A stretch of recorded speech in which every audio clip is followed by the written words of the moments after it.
एक बात बोले, ये महाप्रयाग है, मृत्यु सबकी आनी है, एक दिन मरना सबको है, पर कोई गंगा के किनारे मरेगा तो वो मरेगा नहीं, मोक्ष पाएगा। यहां मरे नहीं है कोई। हाँ, ये है कि असमय चले गए तो दुख है, पर जाना तो सबको है। वो असमय चले गए तो इस बात का दुख है, लेकिन उनकी मृत्यु नहीं हुई है। सच कहें, उनको मोक्ष। इन्होंने ही सारा गड़बड़ कर दिया है, सारे घर बार खराब कर दिए हैं, लोगों को झूठा ज्ञान। तुम लोग तो 24 घंटे गांजा ही थोड़ी, आजकल तो बाबा लोग शराब भी पी रहे हैं। आजकल तो बड़े बड़े महाअघोरी बने फिरे हैं, खप्पर रखे हुए हैं, उन्होंने शराब डाल डाल के दिन में 10 बार भोग लगाते हैं खुद को, बाबाओं के नाम पर, भैरव के नाम पर। भैरव मतलब भैरव का है, फिर हम तो फिर भैरव को भी नहीं मानेंगे अगर भैरव जी दिन में 10 बार शराब पीते हैं भाई। फिर हम नहीं मानते ऐसे भगवान को, हम खुद बोल रहे हैं। अगर हम देखेंगे महादेव दिन में 10 बार शराब, हम नहीं मानते फिर ऐसे महादेव को। फिर आप कैसे, फिर आप में और आम जनता में क्या फर्क हुआ? अगर भगवानों को भी शराबी पीनी है, नॉनवेज खाना है, सब कुछ खाना है, फिर फर्क क्या हुआ? आप तो मंदिरों में बैठ बैठ कर मीट खा रहे हो, मंदिरों में बैठ बैठ कर आप लोग शराबें पी रहे हो। आप लोगों ने तो सारा शुद्ध, फिर आप लोग काहे के बाबे हुए, काहे के अघोरी हुए, काहे के आप नागा साधु हुए, क्या हुए फिर आप लोग? ये सब पखंड है, खाली भस्म मंगा के गेटअप बना बना कर बैठने से कुछ नहीं होता है। ये सब मार्केट बंद होनी चाहिए। जो ज्ञान अभी बहुत ज़्यादा इन 5-6 सालों में रामायण, महाभारत और जैसे भी ऐसे बहुत उभर उभर के आई ना, वो इसलिए आई है कि भाई इनसे आप लोग सीख लो, रटने के लिए नहीं। हाँ, सीखो, इनको अपने जीवन में उतारो, रटने के लिए नहीं है। रट के आप लोग क्या सीखोगे? रटना तो वही हो गया जैसे हम लोग स्कूल में पढ़ते थे, हम लोग की टीचर हम लोग को होमवर्क देती थी। अब सिंपल सी इससे समझ लीजिए, वो किताबें जो स्कूलों में पढ़ाई है वो आज हमारे जीवन में काम आ रही है? नहीं आ रही है ना। कहेंगे कि सतयुग कहाँ तक पहुँचा है, कलयुग कब खत्म हो जाए? देखिए, ये प्रोसेस बहुत तेजी से चल रहा है। मतलब इतने मल्टीटास्क, कल की अवतार जो है ना, एक ही काम पर फोकस नहीं है उनका, मल्टी काम्स एक ही साथ चल रहे हैं उनके, मतलब फुर्सत नहीं है, ऐसा समझ लीजिए। एक तरफ कलयुग जो है वो खत्म हो रहा है, दूसरी तरफ साथ साथ सतयुग जो है उसकी स्थापना हो रही है। एक तरफ ये कलयुगी लोग, जैसे अभी बताया, सब लोग आपस में लड़ेंगे मरेंगे, सब धर्म वरम बाबा हिंदू विंदू सब लोग आपस में लड़ेंगे, हिंदू भी लड़ेंगे आपस में, ठीक है ना। उसके बाद में ये सब लास्ट में लड़ के जब इनको किसी एक को समझ में आएगा ना, भाई हम जो लड़ रहे हैं ना, हम तो सब एक हैं, हाँ सब एक हैं, वो जब एक वाली स्थिति आएगी ना, तो वहाँ पर आप समझ लो सब जो सतयुग में वही लोग जाएंगे अध्यात्म को जो प्राप्त है। मतलब सतयुग लड़ेगा, मतलब क्या, वो जो अध्यात्म वाले लोग होंगे ना, वही तो इन सबको खत्म कर देंगे। हाँ, ये अपने आप ऐसे ही मर जाएंगे। खत्म मतलब क्या, ऐसे थोड़ी कि किसी को चोट पहुंचानी है, कोई किसी को हाथ भी नहीं लगाएगा, लेकिन वो परमात्मा का खेला ही ऐसा होगा कि कोई हादसा हो जाएगा, कोई सुनामी आ गई, कोई बाढ़ आ गया, कोई एक्सीडेंट हो गया, ऐसे करके होना है। कोई किसी को पता भी नहीं चलेगा कौन सी घटना कैसे हो गई। पिता परमात्मा पूर्ण ब्रह्म सर्व सृष्टि रचनार, कबीर देव जी, कबीर परमेश्वर जी हम सभी आत्माओं के जनक हैं। ये सर्व सृष्टि रचनहार हैं।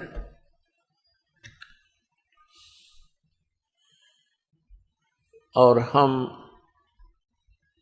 सभी प्राणी जितने भी काल के इस लोक में हम फंसे हुए हैं, ये सभी जीव उसी परमात्मा के अंश हैं। वो हम सब का मालिक है, स्वामी है।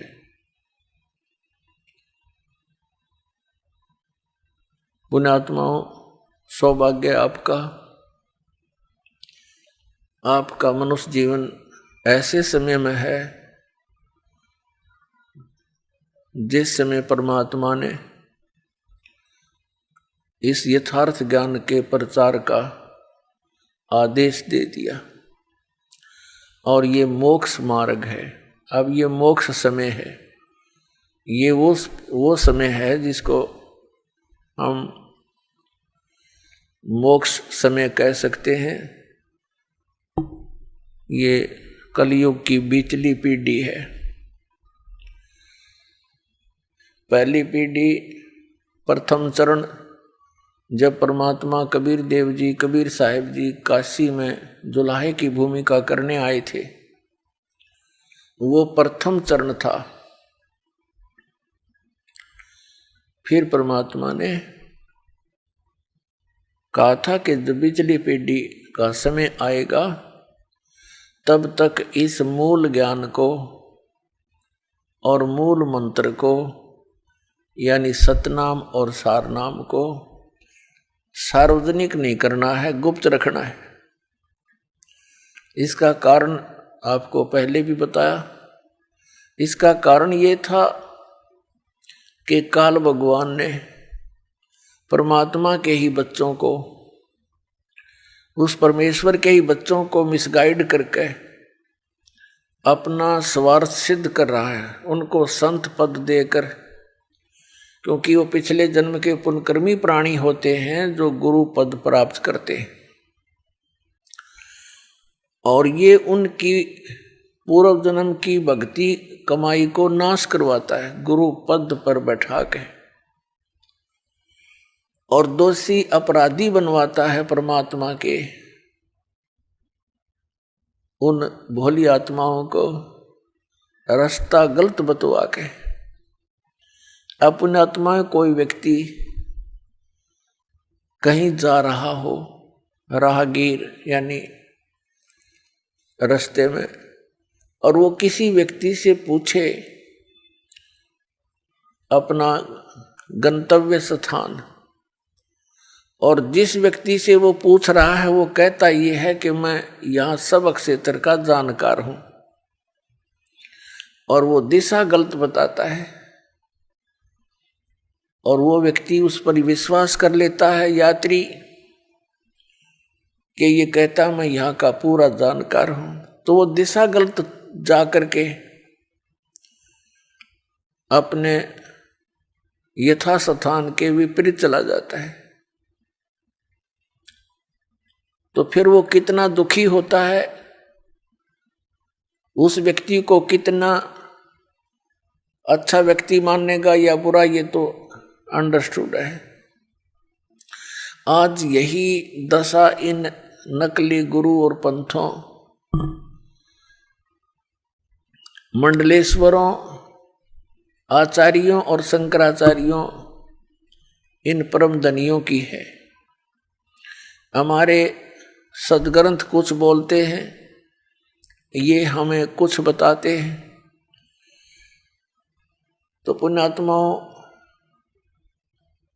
काल के द्वारा ये अध्यात्म ज्ञान इतना उलझा दिया जाता है, उसको सुलझाने के लिए स्वयं परमेश्वर आते हैं सतलोक से चलकर। तो वो परमात्मा आज से 600 वर्ष पहले काशी शहर में सन 1398 से और सन 1518 तक 120 वर्ष रहकर इस अध्यात्म ज्ञान का वर्णन किया करते थे, सुनाया करते थे। लेकिन हम अशिक्षित थे, हमारे पूर्वज अशिक्षित थे, जिस कारण से हम परमात्मा के इस यथार्थ ज्ञान को ग्रहण नहीं कर पाए। क्योंकि हमारे जो धर्म गुरु थे वो संस्कृत भाषा के विद्वान माने जाते थे, और वो चारों वेदों को कंठस्थ याद भी रखते थे, जिस कारण से उनको चतुर्वेदी कहा जाता था। जिसने 3 वेदों को कंठस्थ याद कर लिया वो त्रिवेदी कहलाता था। जो 2 वेदों को याद करके कंठस्थ याद करते थे, रखते थे, उनको दिव्यवेदी कहते थे। और उनको उन वेदों का कख नहीं पता, न पुराणों का ज्ञान हमारे धर्मगुरुओं को। तो उस समय परमात्मा ने अपना परिचय दिया था कि परमात्मा कौन है, कैसा है, वो क्या किया करता है। जो वेदों में वर्णित परमात्मा के गुण हैं उनके अनुसार परमात्मा कबीर जी ही खरे उतरते हैं, जो वेद बताते हैं। अपने आत्माओं, कबीर परमेश्वर जी ने 600 वर्ष पहले आकर के ये ज्ञान दिया था कि तुम यहाँ के रहने वाले नहीं हो, आपका ये निज स्थान नहीं है, और यहाँ आप काल के जाल में फंसे हुए हो, और आप जन्म और मृत्यु के दीर्घ रोग से ग्रस्त हो। लेकिन हम परमात्मा को पहचान नहीं पाए क्योंकि वो स्वयं आए हुए थे और हम सदग्रंथों से अपरिचित थे, इसलिए हम मार खा गए, हम धोखा खा गए।